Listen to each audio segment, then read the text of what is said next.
Welcome to the Low Carb Athlete Podcast, where we focus on discussing topics to help you burn fat, optimize health, and improve performance in life and sports. Transform the whole you from the inside out with the holistic method. Let's dive in. Here's your host, Debbie Potts. Hey everyone, it's Debbie Potts, the host of the Low Carb Athlete Podcast, where you can find all of our hundreds of episodes in the archives on my podcast, debbiepotts.net. And you can just look under the tab podcasts, and you can search and find all the old ones, including Fit, Fat, Fast from 10 years ago when we did 100 episodes on how you can become metabolically efficient, metabolically flexible, and all things eating fat to burn fat way back before everyone that we had as guests were so popular as Dave Asprey and Vinnie Tortorich and Jimmy Moore and all these other guests we had on the show. That was kind of the beginning of all of this. So 10 years ago, we can find all of the past episodes on my website, debbiepotts.net. And today I'm excited to bring another fun guest on the show that I met through the Mindshare collaborative group I'm in. And sharing everyone's stories, I think, is so impactful because one of you might connect. And that's, our goal is to make a difference in being fit and healthy from the inside out. And I think so many of us athletes, as I say every show, train and are consistent with training, but we're not listening to our body if we're eating too low carb, eating too many carbs, if we're feeling good, are we prioritizing sleep, are we working on what we're eating instead of just thinking you have a hall pass, eat whatever you want because you exercised, but also how you're eating, when you're eating. There's so much more to what we are eating. It's being focused and relaxed in that parasympathetic state to help digestion and assimilation of those nutrients, and exercising regularly, but not too much. A lot of people are doing too much high intensity training day after day when they should just do it one day and then 2 easier days, and track your heart rate variability to know when your body's rested, restored, and repaired to go hard, heavy workout again. So really collecting data from your Whoop band, your Oura ring, looking at your continuous glucose monitor, NutriSense I have my clients wear, and really getting all this feedback to know how you can be your best self, live your best life, and how to perform your best by taking all these clues that you can collect to really individualize how you can be fit and healthy from the inside out, and correlate that data all together and investigate a little deeper when you still are struggling and not feeling your best self, that there's something else going on when you are doing all the right things and you're still struggling with fatigue, unexplained weight gain, poor recovery and repair. Then we want to look at some functional labs. So once we've tried working on your nutrition and correcting your exercise program and making sure you're moving throughout the day, making sure you're prioritizing sleep and managing your stress, then we can run functional labs to really go, okay, you're doing all the right things, but why do you still feel like crap? So looking at a GI test, looking at a hormone panel over 24 hours, how are your stress hormones? How is your relationship between melatonin and cortisol? How is your microbiome balance? Most people have dysbiosis. Most people have some level of candida overgrowth, mold toxicity, neurotransmitter imbalances, low serotonin development or production. And then we can look at, are you getting the right foods you need to eat to break that down and get those nutrients? A lot of people, we can do a micronutrient test, as with Vibrant Wellness, and find out that a lot of nutrients are low. But instead of just supplementing with those low, or supplementing to get those low levels up higher, we want to know, why are those low? What's not functioning at optimal level to get your body to do what it's supposed to do? So to reach balance, to restore balance, homeostasis, we want to find all this information, collect all these clues to restore your health. And sometimes we have to just investigate a little deeper to correct everything. So I am going to talk shop with a fun person, Dr. Liz, and share her story today and why she does what she do.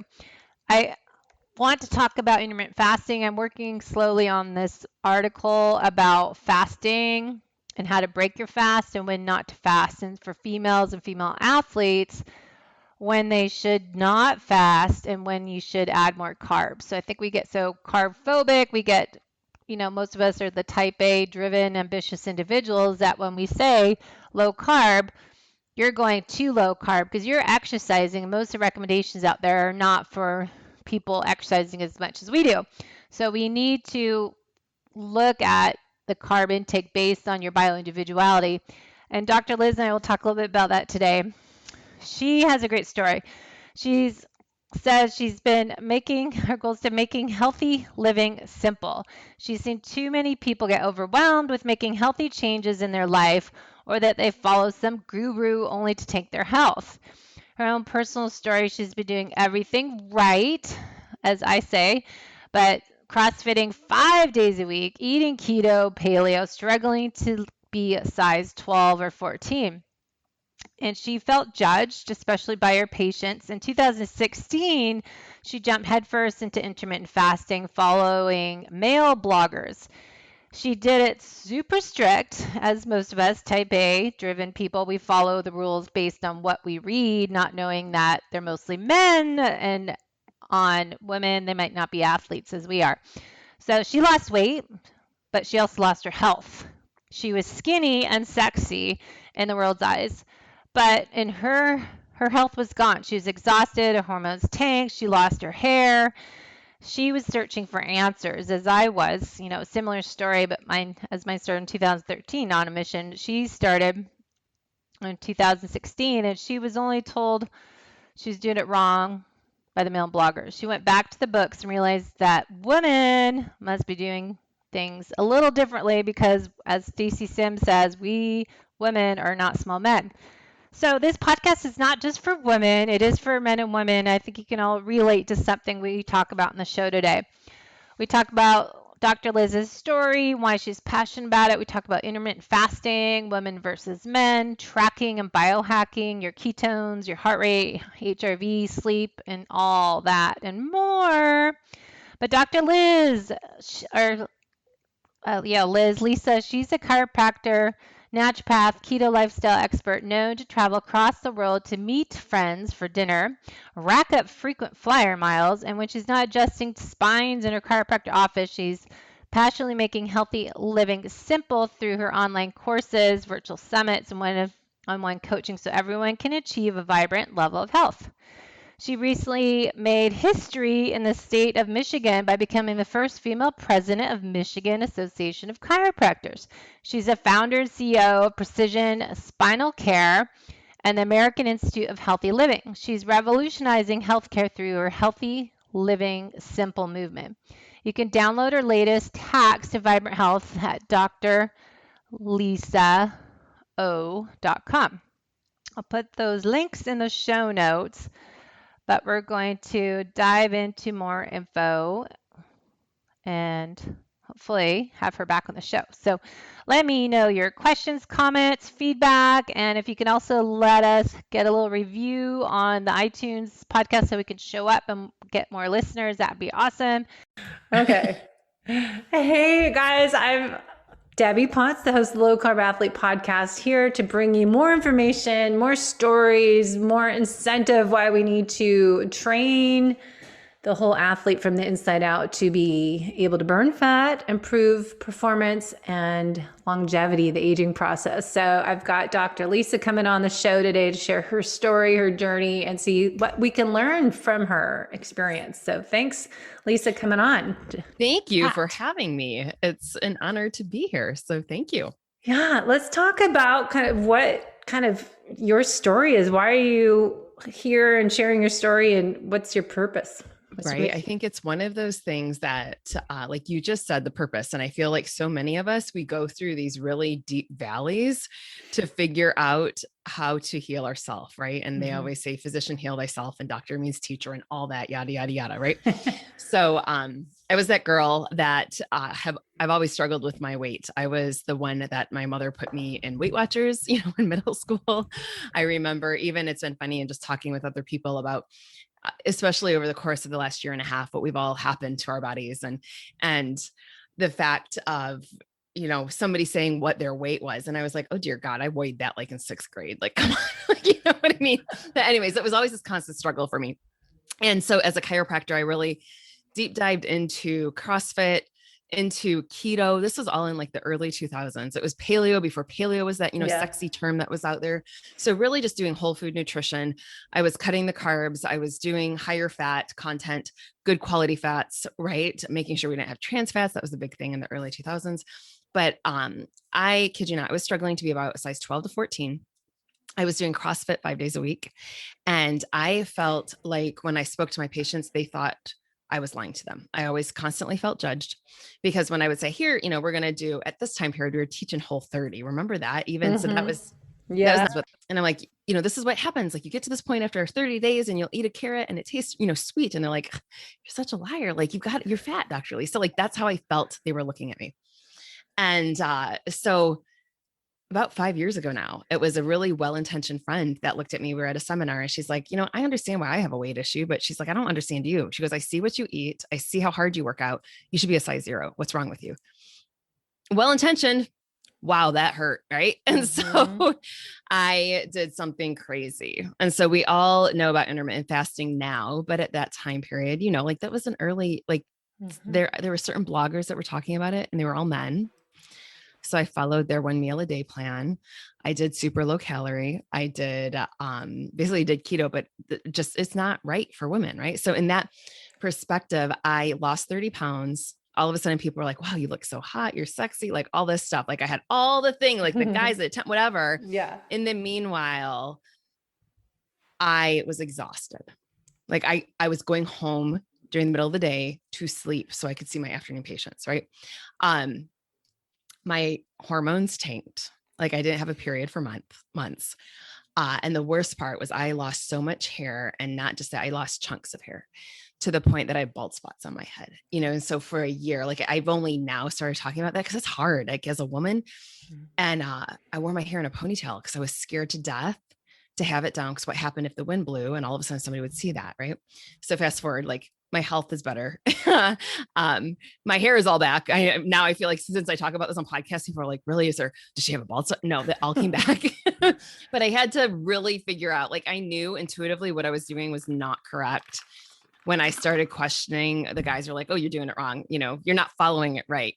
You're cheating. You're doing blah, blah, blah, blah, blah. Like it works. And it was finally, there was another female blogger that it was actually Vivica Menendez, who's now become a good friend. I started following her, and she was like, hey guys, like this 1 meal a day, this intermittent fasting, not necessarily great for women. Like, listen, what other women are having issues? And it was just great because then we kind of all realized like we do have to do things a little bit differently, especially as women.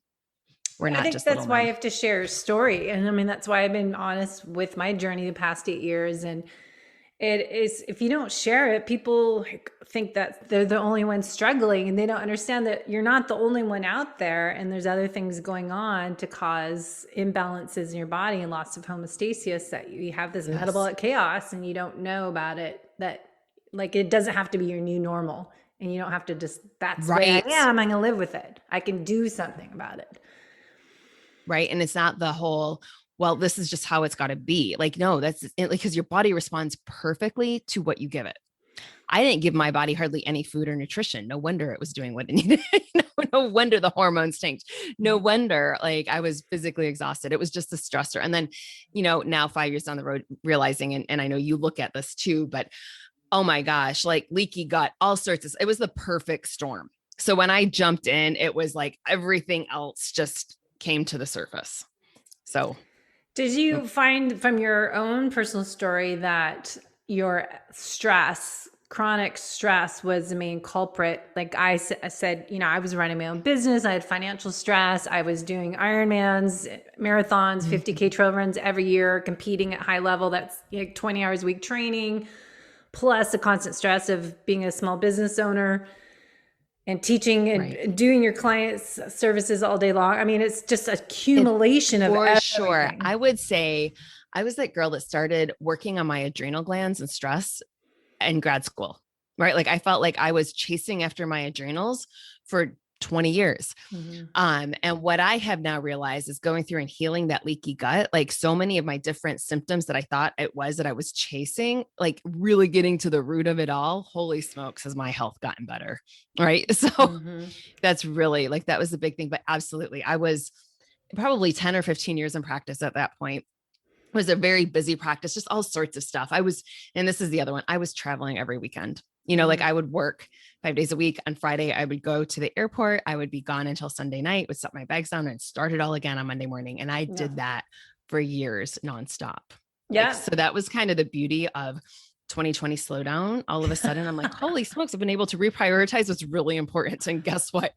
Saying yes to everybody is not important anymore. I know. I keep saying that on the show. It's like, I ran my own business. I closed it, thankfully, 2019 in October before COVID. And I was just switching to focus on more health and fitness online coaching anyways before COVID hit. But I didn't realize, and I say this every episode, I think hopefully everyone else had that year and a half, took opportunity. It was a gift in a weird way to learn how to stop, slow down, and push that reset button. And I didn't know that I was so still busy all the time because I'd be getting up still early in the morning and running around all day, but it was different kind of a schedule. And I thought I was slowing down in my life, but I didn't change it until last year when you're like, I have nowhere to go. I can't do anything. Everything's closed. Where am I going?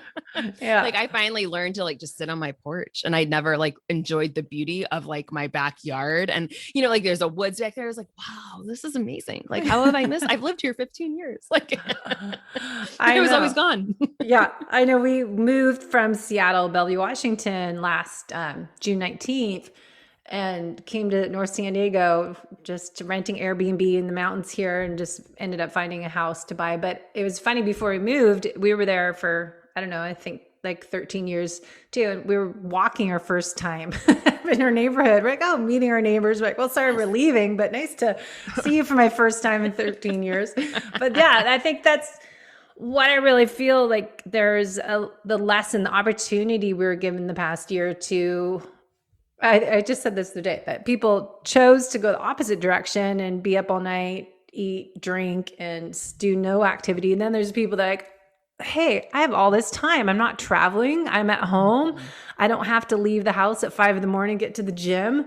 I have all this time. I can really work on me and that self-care. And I say that's always self-love, is caring, loving yourself to care about your health and doing something about it, because it's a choice. So good. Absolutely. That it so was. And I feel like at the beginning, do you remember this, when everybody was like, if you don't come out of this with a side hustle, like you're just lazy. And it was like, ooh, time out. Because you know what, for some of us, granted, I did go like walk away with like 18 new side hustles. But the fact was, no, like I needed time just to stop and recharge and focus on me. Right. And so it was one of those things. I remember even having a podcast on it where it was, where people were like, oh, I need to be doing more. And it was like, it's okay. Like for each of us, I just wish we would come out of all of this where people just stop judging everybody. Like, I think that was the biggest thing that I just feel like, I'm like, everybody, you do you, and be okay with you. Don't worry about everybody else. That's what a friend said. You do, because when we're all the whole face mask, like, why are they wearing a mask in their car and when they're riding bike? And then we're like, okay, you do you, I do me. Just no judgment. You might have some other things going on I don't know about. So I want to dive into a little bit more about your story, because I think it's so much of what I've talked about, and that we're exercising, we're doing all the air quotes, right things. And I was doing fasted workouts. I was doing Ironman. So I was doing a ton of volume of endurance exercise. I was doing strength training. I was doing yoga, and I was low carbs for years, and a metabolic efficiency training, low heart rate, burning ton of fat at high heart rate. And I still had a breakdown and burnout in my body systems. And that's what I try to share my story. Same thing as you, is like, wake up, people. It's not, we're not one size fits all. Chronic stress will impact the whole you from the inside out. And you are saying that you had something similar. You were doing CrossFit 5 days a week, which is usually, I find a lot of people doing too high intensity type of workout, hardcore back-to-back days, never leaving recovery time. So that was one stressor for you, right? Yes. What are some other things we've got? Fasting, you're not eating enough. I was not eating enough. I was not eating quality. Like I was doing low fat, even though I knew that I needed fat, but I was so wanted to lose weight. You know what I mean? Because I was like, all right, this is it. Cutting calories, not doing this.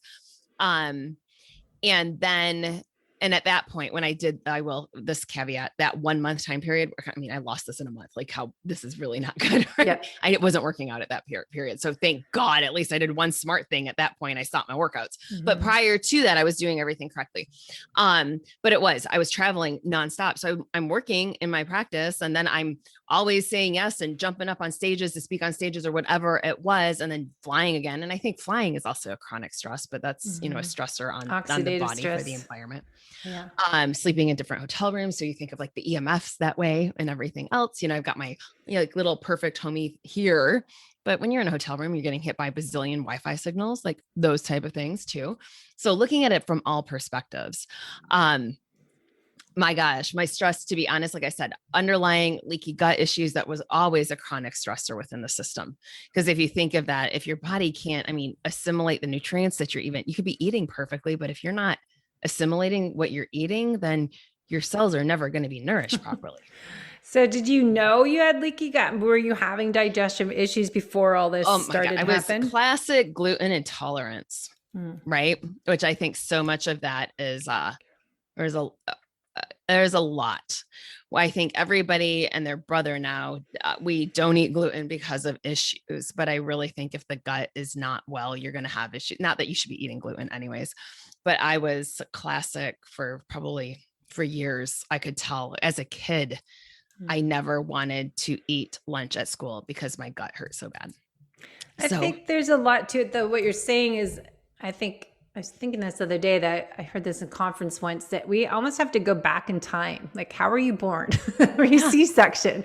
And like, what are your stressors? Work on a timeline from my age 0 to my age now and what has happened over the years and have those markers. Because a lot of times we don't know, I was on antibiotics 5 times or, whatever injury I had accident or,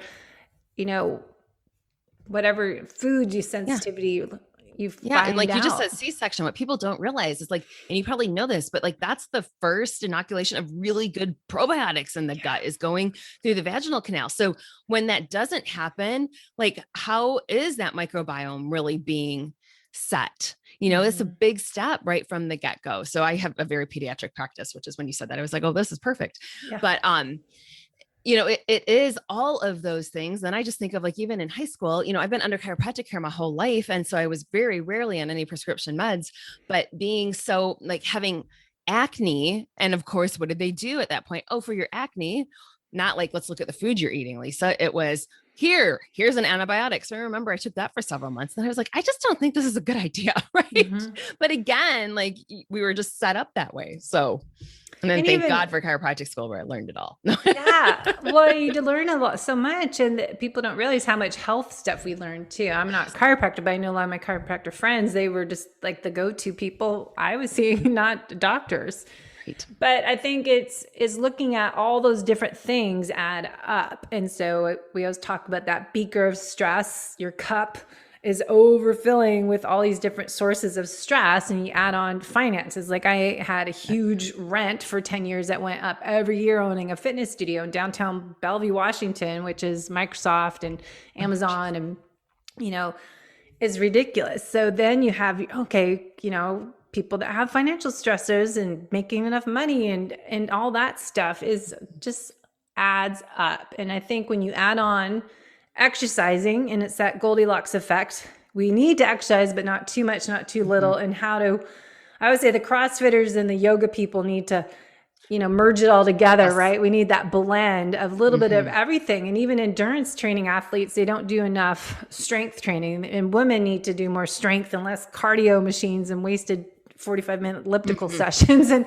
it's finding that right balance for your body to get that happy hormetic response that I think we don't realize that more is better is not the way to live life. I agree. And that was when I was really then at my tipping point. I would work out, I'd do a CrossFit workout, I'd come home and take a 3-hour nap.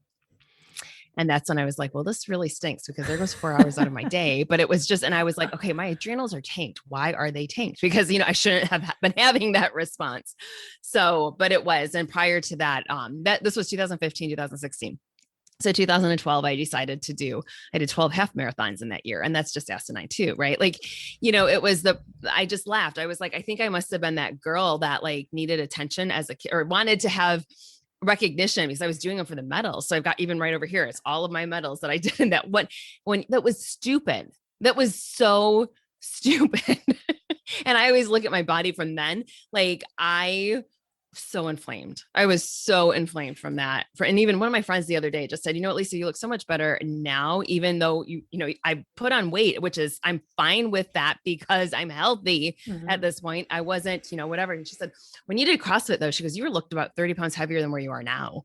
And she was just FYI, just telling you. I'm like, okay. She goes, when you're huge into CrossFit, you didn't look good. I'm like, well, I didn't feel good either, but. But that's same for all athletes. I think, in different sports, not athletes, but different athletic sports, we have the CrossFit crowd and we have the marathons and the triathlons, Ironmans that I always laugh like, okay, these people don't look good. And even the people that are really skinny look kind of not healthy either. So it was just like, don't look to exercise to lose weight.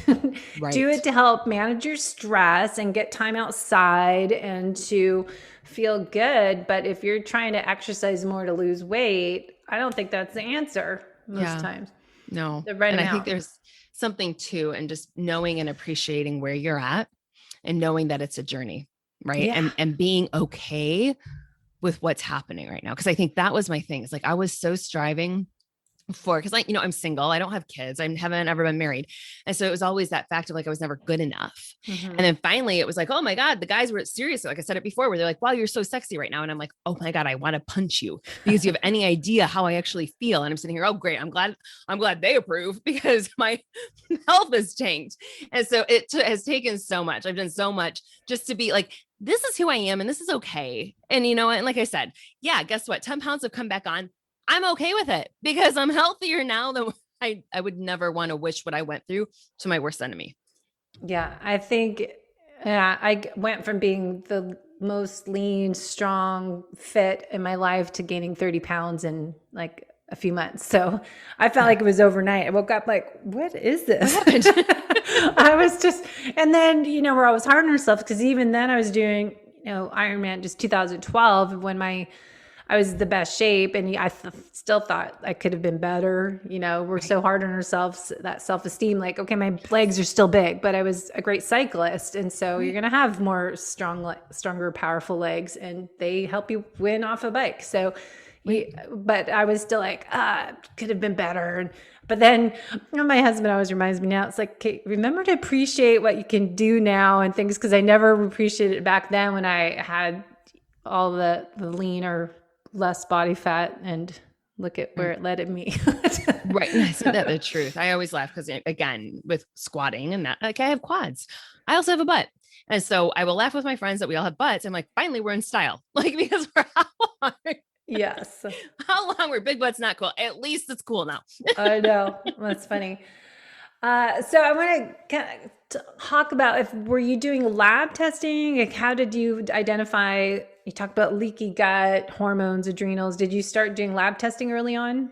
Oh, I just knew. Yeah, I did early on. I did the hair analysis. I did the saliva test and all of that. And then just knowing some of the variabilities of those, I didn't. So I knew symptom wise what was going on just based off of when I go through things with patients. Right. Mm-hmm. But it was interesting just recently after going through everything, this huge like year-long gut protocol that was dealing with everything from parasites to, candida to molds and just everything. I just did a bunch of lab tests. This was probably within the last 6 months. So did hormone panels from like a Dutch test. And then I also did urine tests for everything else. And it was amazing to finally go through it all. And I just sat there thinking, I was like, finally, you have normal labs. you know, and now I kind of wish I would have done them prior to, just to see what I was dealing with. But I was also like, do I need a name on things? And like, do I need to know what's happening, or do I just want to get there? Mm-hmm. So last year you did a year-long protocol, you said? Yeah, I did that. I started 2019. So yeah, about 2019, mid 2020 is when I was going through all of it. Yeah. So it's always kind of, I think, interesting to test, as we say, and FDN as practitioners say, test and not guess. Yes. Because I find if I did organic acids test for my first time last year, I saw all these other practitioners over my journey, like 8-9 different people trying to get answers. What's wrong with me? I want to get better now. And a lot of it was, I had on the oats test, mold toxicity and candida, and no one ever looked at that. And I never addressed that. It was always give me pregnenolone, DHEA, and all these hormones, but nothing was to go, okay, why? Yeah, we have stressors external. That's obvious, but what are your internal stressors that are hidden that you have no clue about unless you address them, spending money on labs and getting the right protocol? And you have to, and unfortunately, like you have to spend the money, like, because I think a lot of times people are like, I don't want to spend that much money for the oat test. That oat test is brilliant. I love that one. I just did that actually for my family. And so my dad's like, I don't understand what this means. And I was like, well, let's just dissect this here. Like, this is what this one means. This is what, and so going through that. And then it was so funny with the glyphosate because my parents, eat, all organic and all that. And he's like, well, where do I fall with other people? And I was like, I can tell you're eating organic. How about that, Dad? It was just so cute. He's like, but how am I? I'm like, you're actually pretty good. So keep doing what you're doing.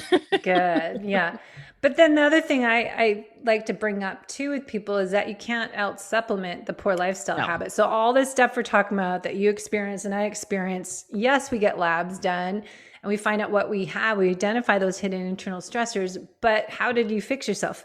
You just said you completely slowed down last year and we've revamped our lives and our lifestyle and our fast pace of life went down slower and we're getting outside in nature and being more aware of our schedules, I think. But I think so many people just don't do the lifestyle. Like Reed Davis, the founder of FDN, calls it Dress for Health Success Protocol. That's DRESS. And it's diet, rest, exercise, stress reduction, and supplements, not just the supplements. And I've had so many people that just like, they want these 20 different supplements and nothing's working. I'm like, well, what about your workout schedule? What is your nutrition? What's your sleep hygiene routine? What are you doing all day long? It is. It's all of it. And it's like, I usually have an Aura ring on that's tracking, right? That stuff. Yes. And then, and it's having the blue light blockers. It's having all of those that make such a huge difference, because I think that was a bad habit that I fell into in 2020. It was like how often I was checking my phone just because I was home, there was downtime, And I was like, Lisa, you've got to stop this. Like, just turn off the phone. And if you do use it, throw your blue blockers on before bed. And that way, at least you can fall asleep, because otherwise you're just like laying there. Like, yeah. I'm wearing the daytime ones now because my eyeballs are burning. They just kill. So I just already put them on at 10:30 in the morning, but I have to have them. I've been a personal trainer, health coach, active, moving around all day long, not sitting on a computer screen. So that was a new transition for me. It's like, okay, my eyes are on fire. This is not good and for I me. couldn't believe how much I felt like my vision started changing. I was like, oh my God, I am over 40. Right. Yeah. And then it's been great because I've been doing other things recently for lots of different antioxidants and other stuff. And I'm like, oh, good. I'm getting it back. It's like, I'm not ready to say, where are the readers? I'm not ready for that. I know. I was reading the other day. I'm like, oh, I'm not wearing my readers in. I can read this. But then in the morning, I open up or I look at my phone, like, I can't see anything. So it depends on the time of the day, I think. But yes, for sure. Anyways, I want to dive into intermittent fasting because that's always a huge topic. And I've said, I was doing intermittent fasting for years and OMAD, and which is I still would eat food, but one meal, but liquid food, I think the other times. And it was more unintentional that, it's like you said, it was before it was even keto was around, before we knew what intermittent fasting was and what OMAD is. And I was just doing all this stuff naturally because when you got to be eating the right food through your body, I think you feel good, you're not hungry. And when you're working, it's easier to just make a shake anyways. So talk about your experience with intermittent fasting in men versus women. Oh my God. So I think really, especially with women, because cycling women, how about that? As our hormones are shifting, we've got to be able to kick ourselves out. Right. And we've got to vary the hours of fasting, because for me, this is like the best example that I say. So when I was doing that one meal a day and I was really restricting calories and doing all of that, innately my body said, well, time out, Lisa, you're not even feeding me enough for yourself. So you better never get pregnant. So we're going to take some hormones. So like in essence, if you think of how your body's reacting that way, that's why. So, where men, their hormones aren't changing 30 days out of the month. It's all the same. They can get away. They got a little bit more flexibility than what we do, but we've got to be able just to let your body know like, hey, I'm not starving. We're good. And so I do like fasting and intermittent fasting because the reality is every time we put food in our mouth, our blood sugar is going up, right? And so then the body will go through and do everything it needs to do to normalize it and bring it back down. But if we're constantly on this roller coaster, every time we're putting food in our mouth, if we, wake up at 6 a.m. and start eating and it's constantly nonstop every couple of hours or whatever it is, that's going to impact blood sugar levels. So I love the fasting concept. And so some people, and probably your listeners are more advanced than this, but sometimes you get clients that are waking up in the middle of the night to eat, right? Like that's the reality. Like there are people that are like, yeah, go and have a snack at 2 a.m. And I'm like, why? Well, I'm hungry. Well, let's cut that. Right. So I try at least 12 hours for most people in that process. If they can get away upward up to 16 hours, most women I think can, but I don't like going way past like the 20-hour fasting. I think that's too much for women. And so then every once in a while, throw in a 12-hour fast or throw in a 10-hour fast even. So you're breaking it down a little bit. And I mean, if go out for brunch with your friends on the weekend one day, and that will help kick you back out. And so that way it's just allowing your body to know you're not starving. Food is plentiful. We're A-okay. Yeah, I totally find that myself, and I was doing it unintentionally again, like during the week, say Sunday through Friday afternoon. It's more of that time restricted eating, 5 hours. Sometimes I'll eat in this window because I usually, don't have anything till 11. And then I stop eating around 4. So I have a main meal like at 2 or 3, and it's not like I try to do it, but I go to bed early because I get up at 5-ish. And so I go to bed like 8. So, I don't eat after 4 or 5 because I can't eat before bed and sleep well. So that just kind of condenses my eating window. And I think weekends, I don't worry about it. I eat real food. I don't eat junk, but right. I did have tortilla chips at the Mexican restaurant, but I ate like just tacos without the taco shell and the rice or the beans. So I kind of like, okay, that's my cheat meal for the week. So I think it's that Vinnie Tortorich always said years ago, started saying that, put the life into living. And I think it's being, I'm not trying to do that 5-2 program, like you're on 5 doing lower carbs, or I'm just intermittent fasting. And then I put them in. And that's just kind of what I found, because I dieted so much growing up in high school and college that I'm like, I'm not counting macros. I'm not counting calories. I'm just going to go by how I feel. So intuitively, what does my body need and feel like? And it feels better with good food. I feel better eating more protein. If I eat just carbs, I'm hungry forever. So that's what works for me. But I'm not going to be so strict on the weekend. If I, ends up, I do intermittent fasting without trying, because we'll wake up and go for a long bike ride and then have our meal and we come home. So I think it's 5, like doing it during the week, but don't be so strict. Cause I was that way for so many years. And I think, doing low carb and doing an Ironmans and doing, a busy work schedule, that fasting too much, as you said, it's another stressor for your body. For females, especially if they're designed to reproduce, your body thinks that's more stress. So when is it actually beneficial? Right. And you just think of what ketosis is, and it's your body's adaptation to lower time periods of food, right? Like to have the feast and famine cycle. And so we just always have to just remind our body, like, hey, this is super beneficial. So many benefits of ketosis for all sorts of aspects in our body. But again, let's just remind it like, hey, food is plentiful. We're A-okay right now. Yeah. But I think it is, I love Dr. Mindy Pelez has done a ton of intermittent fasting and going into more for women, and kind of combining that with Dr. Stacy Sims' information that women are not small men, and realizing, all this research, especially for athletes, and that mostly these studies are on men. They're not on women. And so we've talked for years about the faster study. It's only study on, men. It was men running on a treadmill for 3 hours. And it wasn't any female in there, because it makes sense. What I think it was Dr. Stacy Sims' book, Roar, said this, but women have different cycles. So you can't get a study with 10, 20 females that all have the same menstrual cycle. So they never do them because their hormones are different. It's a variable. It's always a variable. So you're never going to get the females in a study that have to do with like intermittent fasting but that's why I was thinking N=1 experiment. Yeah. Do you feel better? Do you feel full? Do you feel happy? Are you grumpy? Yes. Are you bloated? Are you gassy? Are you burping? And look at that part, because that you can test and evaluate how you feel. Because I keep saying, like, how do you know if I'm not eating enough? You know, you think you're being this superhero. People brag, oh, I went for this bike ride for 5 hours and didn't eat a thing. It's like, okay, is that good for you though? Right. Right. And that's when you have to really, and that's why I love testing too. Like even with ketones, I don't do this every single day, right? Like I don't test, but I will go through my time periods where I just go biohacking and seeing how my body is responding to the food that I ate or where it's at. You know what I mean? And so that's something like grab the meters and see where the sugar is at and see where the ketones are. See how your body adapts. Yeah, I love it. You've got I have a Keto Mojo and they're great. And I love it. Just would have this sitting on my desk, and I try to do it once in a while, but I think once you're starting, it's good to test a lot and just daily and just kind of evaluate what works for you.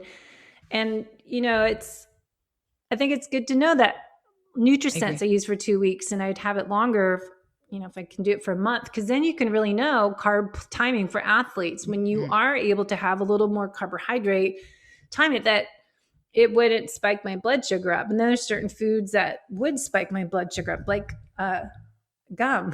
I had like an extra piece of gum. I'm like, why is my blood sugar 140? I'm chewing gum, no calories, but the aspartame in it or something, it was a trigger for me. Or if I had some corn, we had some corn and something that I had that was tacos, that was all healthy, local made, San Diego. But so I think learning about your body, I think is an important part of it.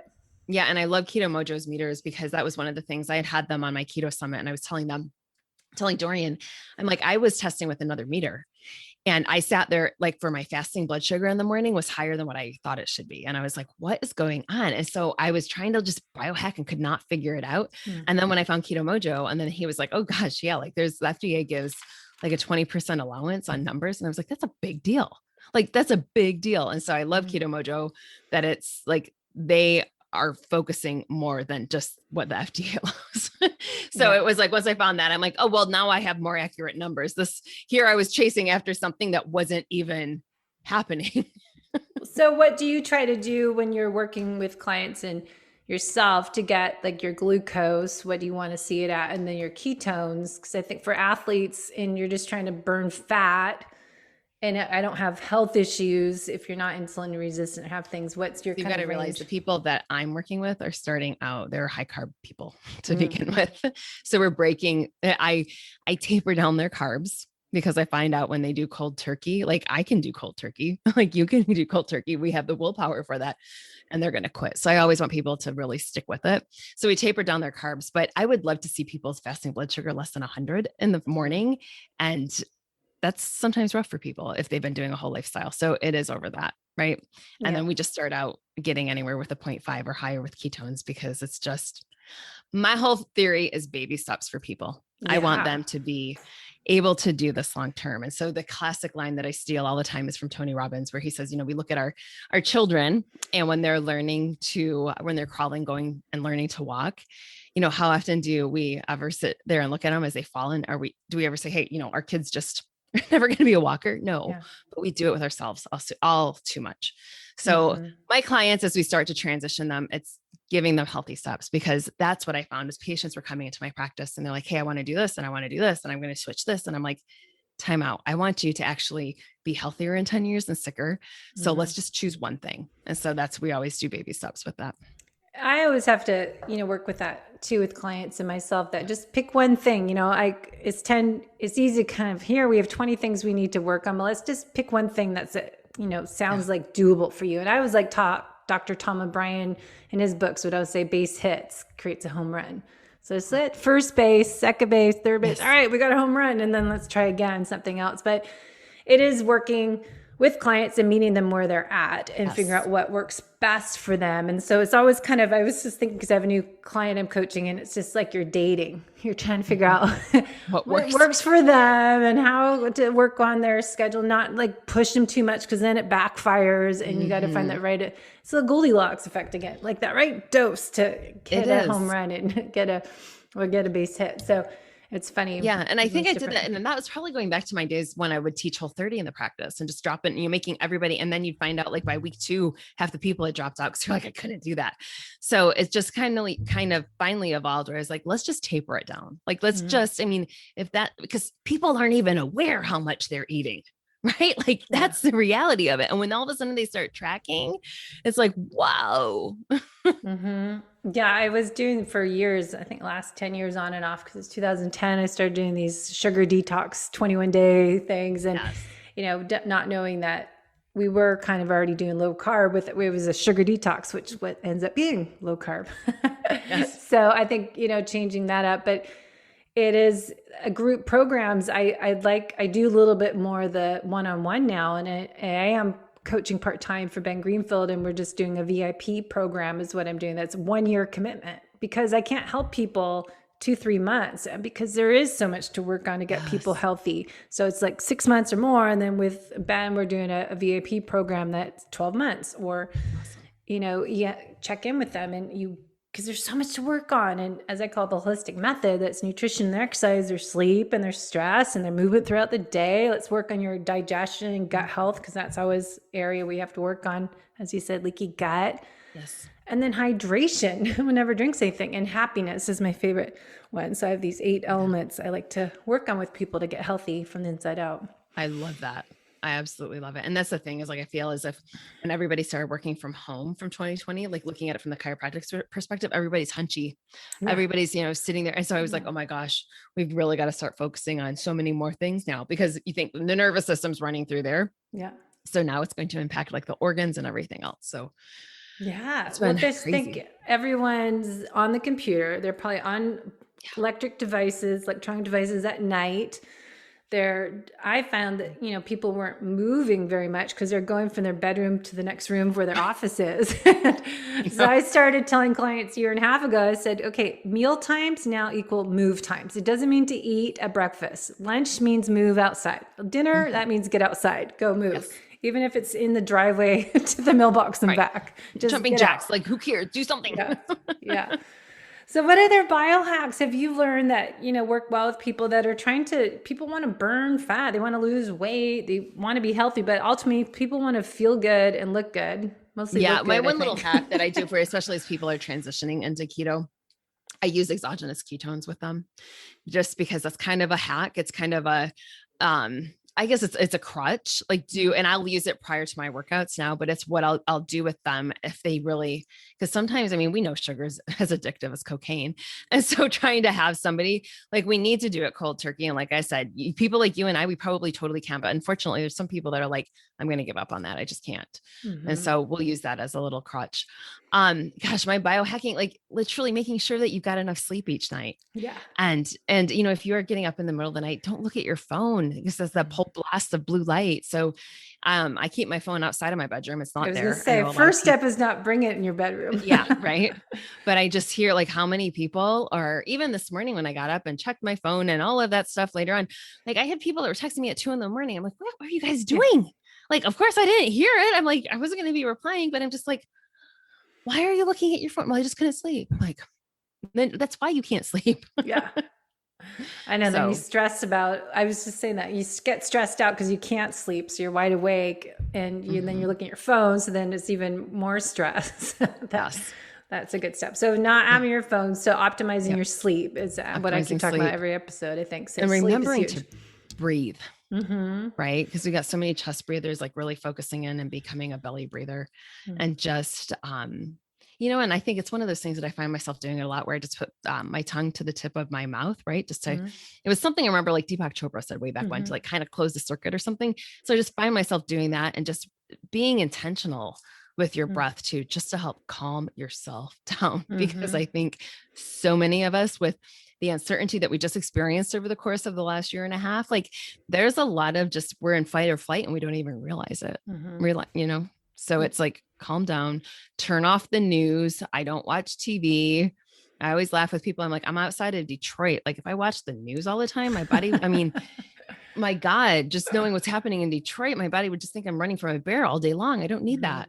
Yeah. Especially last year. I didn't watch news, especially we lived in an Airbnb up north of like kind of where avocado groves are, North San Diego. And for 2 months, plus the TV was like satellite with 500 channels. And so I don't need to watch the news. So I didn't watch the news for 2 months. It was awesome. And now I watch it for the weather in the morning. I don't even know. I do an app. So it even was pretty evident in my office yesterday. I had some people telling me like the date that the mask can come off. Right. And I was like, I'm sorry, how didn't I looked at my CA later? I was like, how did I miss that? She's like, you don't watch the news.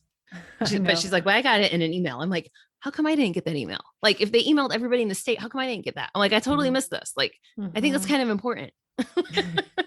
Yeah, I know. So I was going to say sleep and how we're getting ready for bed and how do you, I know I was going to ask breathing exercises. What are your favorite breathing exercises to do if people are trying to calm down and chill out? Do you have any like box breathing or the different ways? I don't, but I usually tell people what I like is the Calm app just to help me focus and kind of just chill. Yeah. But I don't. So many apps. I know that one's a big one. I don't like being on my phone though. If I'm trying to relax and I just try to, I was saying this the other day, the Sesame Street, Ernie and Bert would count sheep or whatever you do. Ernie, I think it's Ernie, Bert, I forget which one. But I was thinking that counting method. When you're sleeping, I just count my inhale. I'm going to make the exhale longer and just putting your hand on your heart, hand on your belly and, different breathing exercises. I just don't like, I know there's so many good apps like the Brain and the Calm apps out there, but I can't have my cell phone in my room because then I'll turn it on. Start looking at stuff. Oh, let's check one more time. So I just try to, shut everything off at 7 and then start my kind of sleep routine at night, kind of wind down. And then when I'm in bed and my brain's, if I can't fall asleep, it's just weird how I can just start counting my inhales and exhales and breathing. It's just, suddenly I'm asleep. Yeah. And it's kind of like, I had somebody on my podcast that we talked about heart-centered breathing. And so that was so beautiful. Like, and I, again, like when you just said your hand over your heart, but it was, and your belly, but she had both of them there and it was just focusing and radiating out, love to everybody. Yeah. That's good. So other thing I know people ask about the ketones before exercise. Are you taking some? Because I know some friends that do that for triathlon. That's when I do biking. it. I really noticed like with the brand that I use, it's muscle sparing. So I like that. And I really just noticed better muscle development when I was using them. And I just realized I was getting a better workout when I did that. So I do that. Well, that's why I think you have to experiment, right? Like, if I have some aminos and creatine before a workout, or if I have the ketones, and I know Ben always talks about these too. And of course, aminos and creatine is what we use, but having the ketones as well. So you just have to experiment. And then how do you just kind of go by feel? If you work out, you could lift heavier. How much heavier I can lift. Right. Versus, and like, was my workout more sustainable or not? Right. You know what I mean? Versus like, sometimes I'm like, what am I doing? I just can't get through it today versus, so do I have anything quantitative like that? It would be more like, hey, how were my weights? Was it easier to do? Was it less, that type of thing. But I've seriously been using probably for using those, I would say 2016, it was in the midst of me not feeling well. And it was one of those things that I just like flooded my body with ketones that helped, I think, so much in that healing process as well. Because we know that every single organ of our body loves ketones. Obviously the liver makes them, but so beneficial. And I looked at it even for brain health and all sorts of stuff. I love it for all of those. Yeah. So do you just take them, do you add them in your shake or do anything? Or you just, no, I just do them in water. Just straight up. I don't like so this is just me being, I guess, geeky. I figure like when do we have high sugar and high ketones in our body? Not typically. So I just do ketones without anything else. So I'll just do it in a fasted state and then do my workout. So I might, if I do that, I could use a little bit of fat, like a little bit of MCT or just something, couple of almonds or something, because it is better absorption with fat. Okay. And so do you do any carbs if you're doing a higher intensity workout? Do you add any carb placement? I typically don't, unless it's, God, I even tried, went and biohacked with another, like, I don't want to say names, so there's another like programming thing. Like when I left CrossFit and they're like, you should do 200 grams of carbs each day. And I'm like, no, like, no. And so then they're like, well, this is why you're not seeing gains. And I was like, I know, like if I do 200, I know what will happen to my body if I do 200 grams of carbs each day. Like that's not cool. I've already gone through the biohacking. So I really don't like, if I do a lot of carbs, it's going to be like, if I'm knocking myself out of ketosis intentionally, it might be, between 50 and 100 grams, right? I'm not going crazy on my carbs. The one thing when you talked about protein, I did a little thing with carnivore and I loved it. Right. And that was one of those things you probably done with the biohacking on that. I could not knock myself out of ketosis. It was ridiculous after going for several, like, I don't remember how long I did carnivore, but I was laughing with my friends because I'm like, I seriously, like my ketones are still high. I can't get out of ketosis. So. Yeah, I think was a big thing, or still is that people think, oh, if I have protein, it's going to kick me out of ketosis because it's gluconeogenesis, which means making glucose from protein. So I think people still have that fear. But I think, again, it is that N=1 experiment that you might not have a problem with it, your glucose going up by eating a high protein meal and seeing where you are. Yeah. But I think people get scared of that. But I think, again, it is going by how you feel and listening. And in metabolic typing, I love the chart that they have is like, how do you feel after you eat? And just checking in that and looking at your macros. That's the easiest way for me to tell people, how do you feel? Yeah. And if like I can't do carnivore because I'm not eating organ meat. And I'm not the nose to tail person and I barely can eat. Just started eating steak a couple of years ago because all my friends at KetoCon and low carb cruise with Jimmy Moore I did. And it's like all they ate was meat. And I think it's boring after a while too, to be honest. I'm like, I like having some broccoli and asparagus and cauliflower, making and bacon fat and Brussels sprouts we just had yesterday. It's like, I think it's too much. Like I dieted, as I said, too much growing up, that if I do something too extreme, it's not sustainable. And then it's a diet because I'm not having other foods because I feel like I want them. If I'm so restrictive, just being a strict carnivore, to me, it's like, screw my head up. It was a biohacking experiment for me. Like I wanted to see, like I went strict just with like animal protein, right? But I didn't even do eggs because I was like, I want to know how my body reacts with eggs. And so then as I added that in, I was like, oh, cool, I'm fine. You know what I mean? Yeah. So it was a fun little experiment. And then just to see, because people are like, oh, you're losing weight. And I'm like, no, my scale's the same, because it was obviously just the whole body composition. So it was cool. It was fun.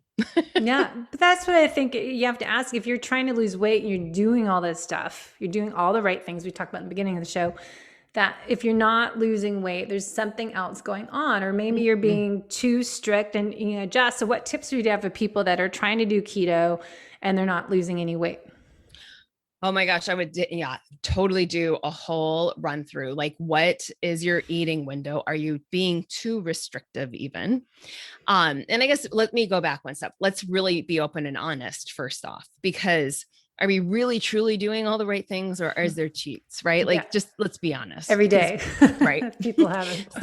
So then, I mean, and that is when we go back and track, and let's really write down everything that's going in our mouth. And then seriously, if it is, have somebody else look at it too with you. You know what I mean? Like if you're I find that we hold ourselves better accountable to other people than we do ourselves sometimes, which is really sad, right? So I would go through that. But if everything is perfect and you can't figure it out, we might need to increase calories, right? Maybe you have put yourself into quote unquote a starvation mode where your body's holding on to everything.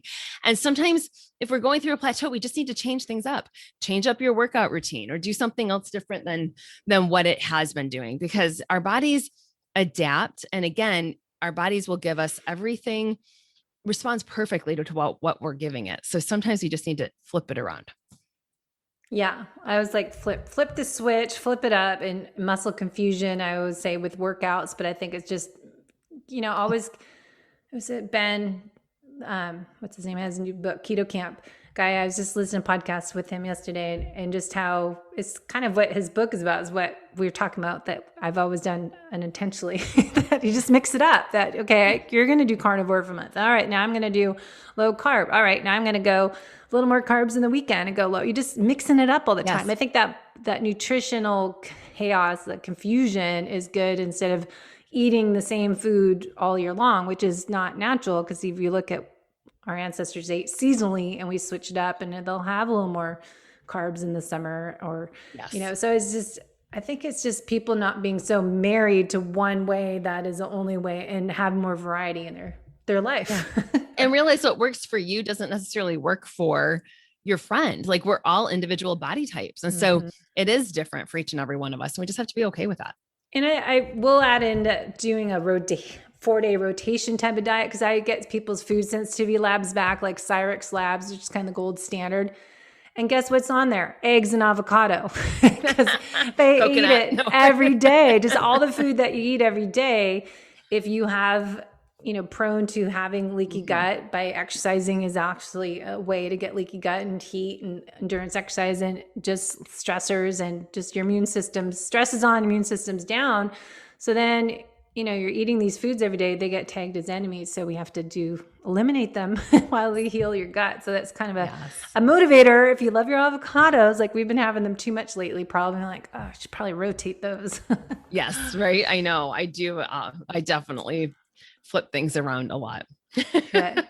So I could chat with you for a while. It's just so much fun talking about this stuff, but you have 2 conferences, Keto Virtual Summit. Yes. And a Healthy Vibrant Summit that's probably on now, because that's May. Healthy Vibrant Women Summit. Yeah. So healthyvibrantwomensummit.com and ketovirtualsummit.com. So I did a lot of those interviews a couple years ago, and then we redid them again just this last year. And so it's amazing. I love it, because I was able to really bring some of the brightest on and just pick their brain and share that information. And we have some really nice speakers for keto. I just had somebody email that was like, the first one I listened to was all about women. I'm a man. I'm like, well, just go to the next video then. There are options. I'm like, there's one just for men too. Like, so we had a whole host of speakers. I want to say maybe 29. And then for the Healthy Vibrant Women, what I decided was that there are so many questions that women have about our health, or things we don't even know that we should be asking, or that we're too embarrassed to ask. So I got super vulnerable, got behind the mic. This was my project of 2020. I started asking all those really embarrassing questions that we all want to know about. So there were like 40 some amazing women that I interviewed, and I did it was health for women by women, because I get so frustrated when I see like, hey, here's this women's summit, and it's all men telling me how my body works. I'm like, yeah, you really know. You having perimenopausal symptoms too. Right, exactly. My sister sent me one a couple months back. She's like, just FYI, here goes another one. And yeah, brought to you by every single man telling me how my body works. Yeah. Let's tell them, we can just do it back. Say, this is how your body works. Exactly. So those awesome. are my 2 little fun summits. That's a lot. So do you have any conferences you're going to? I know Low Carb USA in August in San Diego is happening. So it's finally, we have one seminar. Oh, good. I haven't, I just saw that Jimmy just posted that, didn't he? I think I saw that come through. And I'm really learning not to travel a lot. I know. Right? Now it's like, my husband booked a trip because we have all these like $4,000 of airline things that he has to use because he travels for work. I'm like, we're going to some, I think Tahoe or somewhere. Like, I don't really want to go. I know. I'm comfortable here. It's California. I like being Solana Beach and Del Mar. I don't need to leave. I know. Yeah. I'm actually checking with Mindshare. I'll be out there at some point at the end of the summer. August, or Phoenix, right? Yeah. And then we got the mastermind will be out there in California. So I was just looking at that last night. So I was like, they will? I'll have to look that up. Cause it's funny where we moved. I've wanted to join Mindshare for years. And the exit before me is where Rancho Bernardo Hotel is, where they have it every year. I'm like, I'm finally living here right next to the exit of the whole resort. And you guys moved to Phoenix. How's that fair? So it didn't work out for me, but anyways, so thanks so much. And how can people find you? So let's give them all your drlisao.com, drlisao.com, or healthylivingsimple.com. That's easy. Good. Well, thanks for sharing all your stories and your mission and your passion and purpose. So it's great talking. I'm sure people have some questions, and we'll send them in to your way to learn more. Awesome. Thanks so much.